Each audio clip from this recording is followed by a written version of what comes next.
Karthi Chidambaram. Sir, the Indian rupee against the US dollar today is at 84 rupees 73 paisa. And the growth rate in this last quarter is 5.4%, the lowest in 7 quarters. And inflation is at 6.21%. Whenever inflation is greater than economic growth, and if that continues, it will lead to stagflation. In this backdrop, this government has brought about the Banking Laws Amendment Bill. The Prime Minister, when he was parroting the slogan, what is it called? 400 par. He held a cabinet meeting in March where he said when he comes back to power, he will have a 100-day agenda where they will bring about majestic reforms. I'm sorry to say, sir, if these are the reforms which the government talks about, this is hardly majestic. This is merely tinkering on the margins and are innocuous changes which they have brought about. I will talk about 1 or 2 changes they have brought about and what they have missed out in this bill. They have said now that you can nominate people successively or simultaneously for bank lockers and for deposits. I hope they clarify the rules clearly.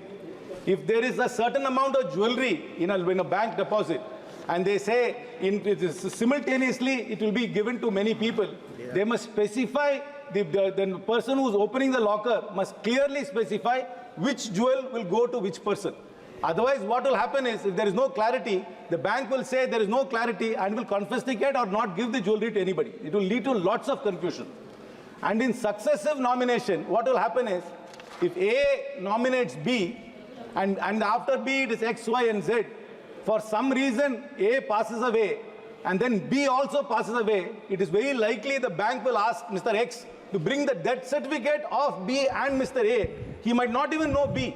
So there can be lots of administrative confusion in these successive and simultaneous nominations, and the government and hopefully the minister will clarify the procedure in which successive and simultaneous nominations will be done.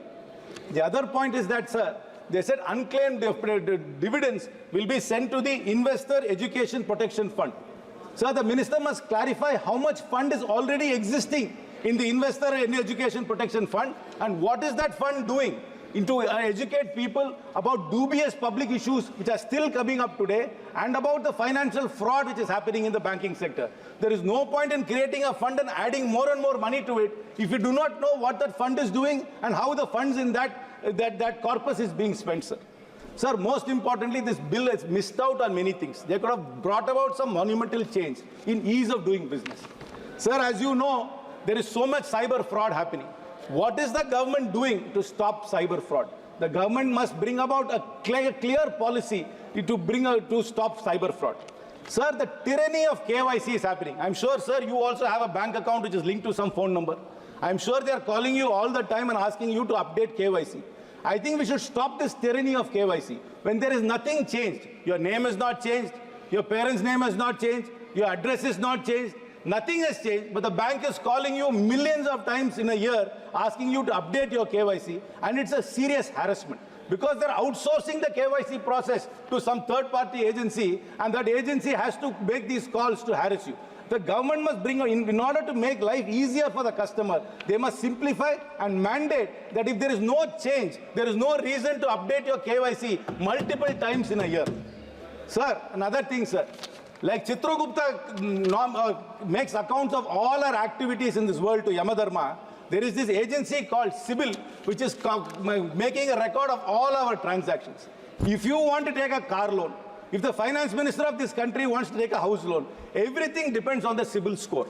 But nobody knows how this CIBIL organization works. It's actually a private company. It's a company called TransUnion. This is the company which is rating every one of us our credit based on our credit history. But we do not know whether they are updating our credit history properly.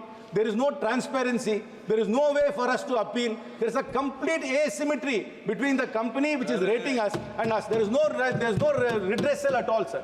Every time we go tell a bank, I have paid my loan on time, but they will say, no, your CIBIL score is bad.